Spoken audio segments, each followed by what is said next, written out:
আজকে তোমরা বিজেপি রাজ্যে মাছ খাওয়া বন্ধ করে দিয়েছো, মাংস খাওয়া বন্ধ করে দিয়েছো, ডিম খাওয়া বন্ধ করে দিয়েছো। তোমরা ভাবো কি? আমরা মনে করি যার যার নিজের নিজের খাবার আছে। কে কি পড়বে তার অধিকার, কে কি পড়াশোনা করবে তার নিজস্ব অধিকার, কে কি ভাষা বলবে তার অধিকার। আমরা কেউ কারো ব্যাপারে ইন্টারফেয়ার করব না। কিন্তু তোমরা আজকে মাছে ভাতে বাঙালি, মাছ খাওয়া বন্ধ করে দিচ্ছ, মাংস খাওয়া বন্ধ করে দিচ্ছ, ডিম খাওয়া বন্ধ করে দিচ্ছ। তাহলে মানুষ কি খাবে? আমার মাথা না তোমার মাথা? মাথা চিবিয়ে খাবে?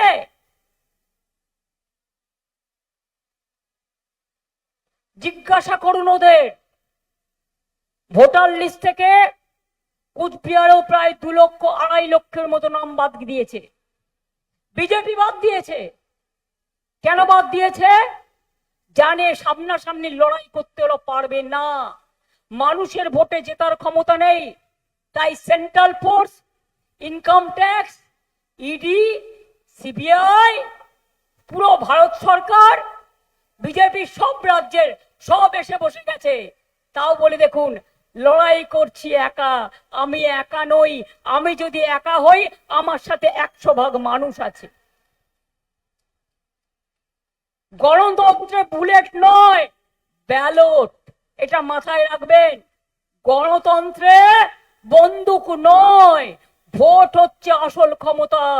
Government of the people, by the people, for the people, এটার মানে হচ্ছে গণতন্ত্র।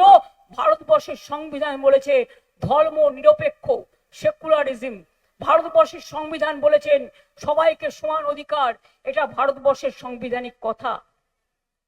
আজকে আপনারা গান্ধীজিকে উড়িয়ে দিচ্ছেন, বাদ দিচ্ছেন, নেতাজিকে বাদ দিচ্ছেন, বাবা সাহেব আম্বেদকরের কনস্টিটিউশনকে ছিঁড়ে ছিঁড়ে টুকরো টুকরো করে ফেলছেন।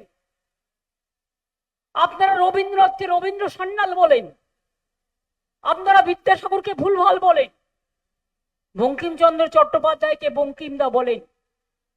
আর কি করতে বাকি আছে? কোনদিন এসছেন পঞ্চানন বর্মার কি করেছেন কুচবিহারে? একবারও দেখেছেন? কি রিফর্মস করেছে, সংস্কার করেছেন? একবারও মদন মোহনে গেছেন? আমি বলার পরে হয়তো আসতে পারে, কোনো লাভ নাই। কিছু করেছেন? 1 পয়সাও দিয়েছেন? শিবযজ্ঞ মন্দিরে 1 পয়সাও দিয়েছেন? বানেশ্বর মন্দিরে 1 পয়সাও দিয়েছেন? জয়ী সেতুতে 1 পয়সাও দিয়েছেন?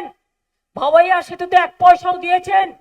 বিশ্ববিদ্যালয়ে 1 পয়সাও দিয়েছেন? মেডিকেল কলেজে 1 পয়সাও দিয়েছেন? পয়সা দেবার বেলায় নাই, ভোটের সময় উড়ে আসছে একেবারে কোকিল ছানা। কাকের বাড়িতে জন্ম নিচ্ছে আর বড় হয়ে উড়ে ফুট করে পালিয়ে যাচ্ছে। 12 বছর ক্ষমতায় আছে, 12টা কাজ করে দেখায়নি। আর আমরা 105টা স্কিম করেছি গরিব লোকেদের জন্য, সাধারণ মানুষের জন্য। আমাদের মধ্যে কোনো ভেদাভেদ নেই। আগের বারে বলেছিলাম স্বাস্থ্যসাথী দেবো, দিয়েছি। আগের বার বলেছিলাম লক্ষ্মীর ভান্ডার করবো, করেছি। আগের বার বলেছিলাম দুয়ারে সরকার করবো, করেছি। আগের বার বলেছিলাম 10 লক্ষ টাকা করে ছেলে মেয়েরা স্মার্ট কার্ড পাবে, পেয়েছে। এবারেও বলে যাচ্ছি লক্ষ্মীর ভান্ডার সারা জীবন চলবে। আপনাদের ভাওতাবাজিতে কেউ বিশ্বাস করবে না, কারণ যারা করে না তারা বলে, আর মানুষের উল্টে লুট করে নেয়। বিহারে প্রথমে দিয়েছেন 8,000 টাকা, পরের দিন বুলডোজার চালিয়েছেন, আর এখন বলছে ওয়াপাস দো, রুপিয়া ফেরত দাও, ফেরত দাও, ফেরত দাও। দিল্লিতেও ইলেকশনের আগে বলেছিলেন 2,500 দেবেন, 1.5 বছর হয়ে গেছে, 1 পয়সা দেননি। মিথ্যে কথা বলতে আপনাদের কোনো জুড়ি নেই। আর আপনারা তো বাঙালি বিদ্বেষী, বাংলার মানুষকে পছন্দ করেন না, বাংলা ভাষায় কথা বললে অত্যাচার করেন, বাংলার লোকেরা কাজ করতে গেলে অত্যাচার করেন, খুন করেন। বাংলার মানুষ দেখে দেখে ভোট কাটেন, রাজবংশীদের ভোটও কেটেছেন, নমশূদ্রও কেটেছেন। যান বনগা, বাগদা, গাইঘাটাকে দেখে আসুন, মতুয়াদের সব ভোট কেটেছেন, রাজবংশীদেরও ভোট কেটেছেন। এনআরসি নোটিশ পাঠিয়েছে আমার রাজবংশী ভাই বোনদের। লজ্জা করে না? আজকে ভোট চাইতে এসছো। ভোটের পরে দেখবেন একটা বন্যা হোক, একটা ঝড় জল হোক, একটা দুর্যোগ হোক, একটা দুর্ভোগ হোক, একটা দুররোগ হোক, আমি কিন্তু সব সময় ছুটে এসে পাহারা দিই। আর ওদের দেখুন, বন্যার সময় আসো, তোমার দেখা নাই গো, তোমার দেখা নাই।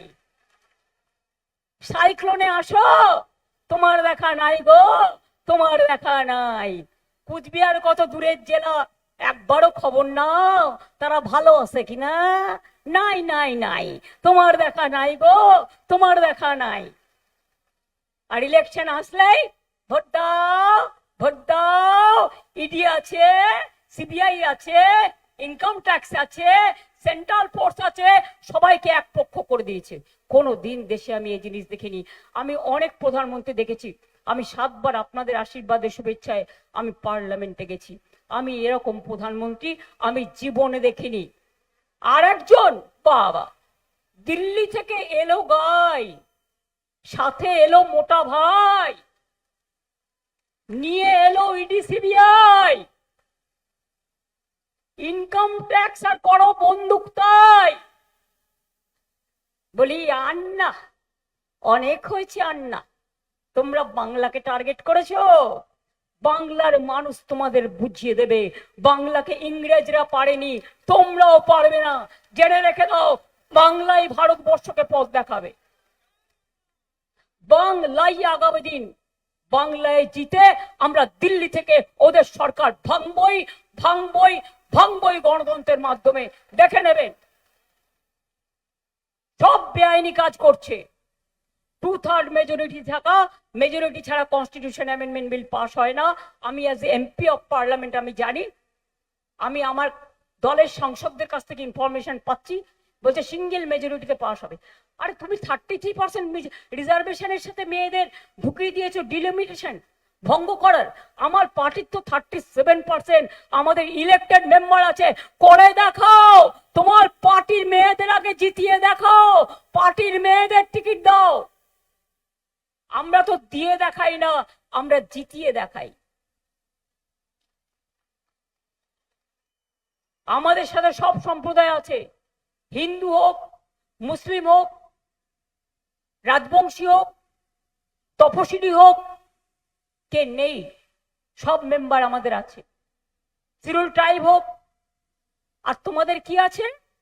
শুধু টাকা, কালো টাকা, কালো টাকা। হুন্ডি নিয়ে এসছো, টাকার হুন্ডি। আর পোলিং এজেন্ট নেই, এজেন্সি দিয়ে ভয় দেখাচ্ছ। আমি 3টে কথা বলে যাব আমার সহকর্মীদের। এক হচ্ছে, ওরা পার্টি অফিসে চেক করতে পারে ওরা যে অবস্থায় গেছে, মানে শেষ মরণ কামড়, ওই মরণ কামড়ে বিষটা ভেঙে দিতে হবে। ওই কোনো ভ্যালু নেই, ইলেকশনের পরে জিরো। এখন সব দেখাচ্ছে, দেখেছেন আপনারা, ইলেকশনের আগে ইডিটিটি করে, সিবিআই টিবিআই করে, তারপরে আজ পর্যন্ত কোনো কেস ফয়সালা করতে পারে না। নির্লজ্জ। সুপ্রিম কোর্ট ওদের বলেছিল তোতা পাখি।